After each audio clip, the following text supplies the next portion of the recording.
Marrying the wrong person doesn't just break your heart, it breaks your identity, your time, your peace, and sometimes your future.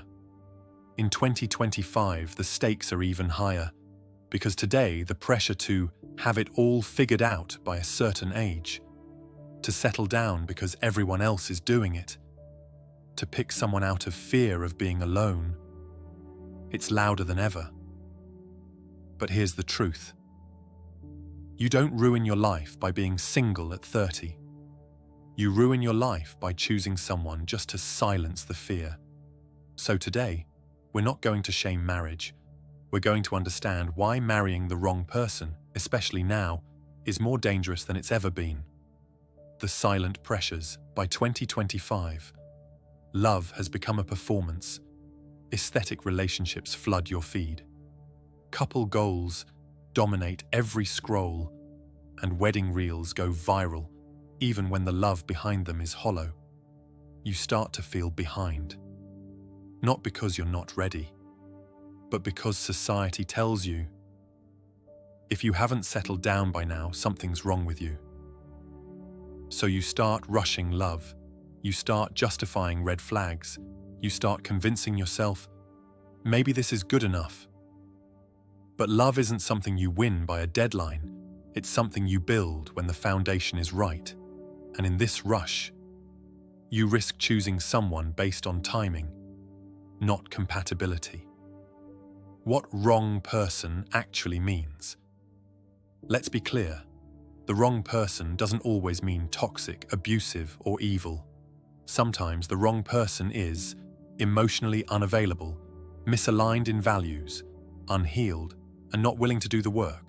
Or just not your person, but you stay anyway. Because it's comfortable, because they look good on paper, because they don't leave, even when you know they don't truly see you. And slowly, you start betraying yourself.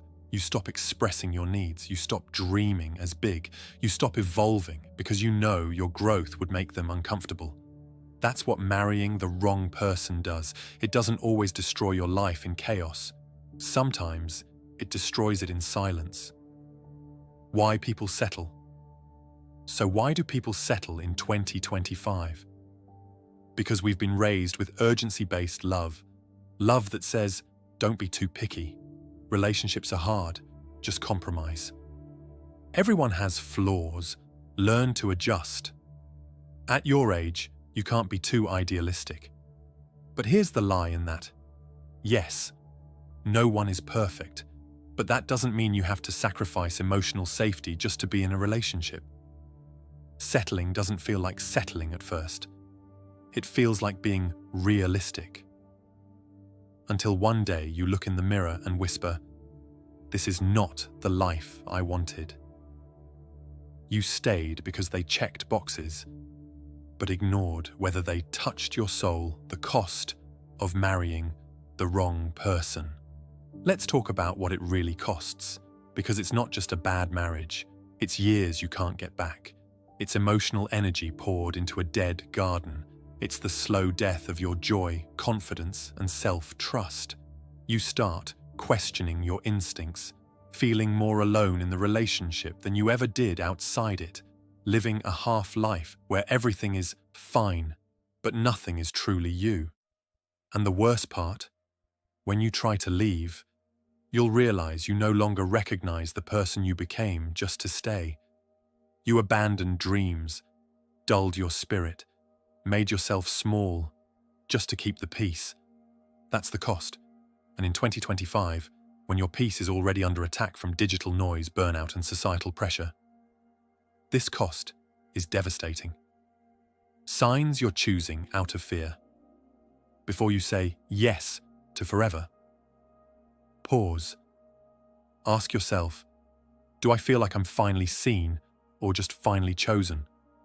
Do I feel safe expressing my truth, or do I edit myself? Do I feel expansion in this love, or contraction?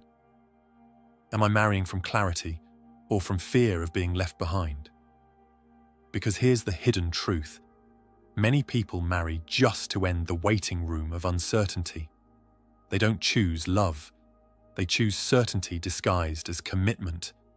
But certainty without compatibility is a trap. It gives you a ring, a home, a photo album, but not a connection that grows with you. How to choose differently? If you're listening to this and thinking, but I'm already deep in this relationship, pause. You are not doomed. Here's how you begin again, with honesty. Ask yourself who you become around them. Do you feel grounded, or do you feel like you're always managing tension?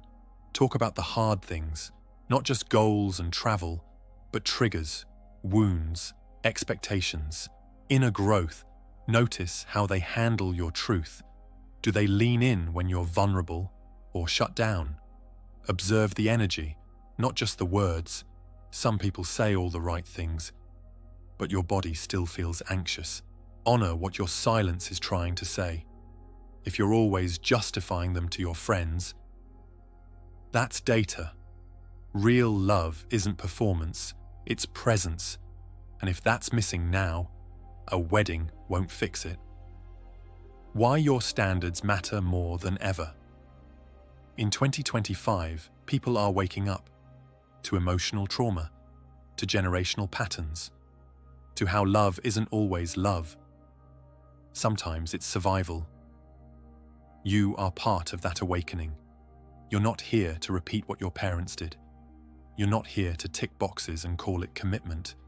You're here to break cycles, to choose from truth, not fear, to build a life that nourishes your emotional, intellectual, and spiritual self. And yes, that means walking away from almost perfect. That means delaying timelines. That means choosing peace over performance.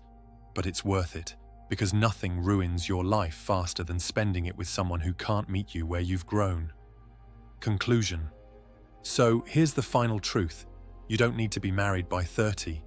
You need to be whole by the time you say yes. Because marriage is not a finish line, it's a mirror. And if you go into it trying to escape yourself, you'll only find more confusion. But if you go into it with clarity, alignment, and truth, you'll build something real, something that lasts not just through seasons, but through growth. So don't marry just to be chosen. Marry because you chose yourself first and found someone who honors that version, not just who you were before. And if you're not there yet, it's okay. You're not late. You're just healing forward. And trust me, your future self will thank you for not rushing.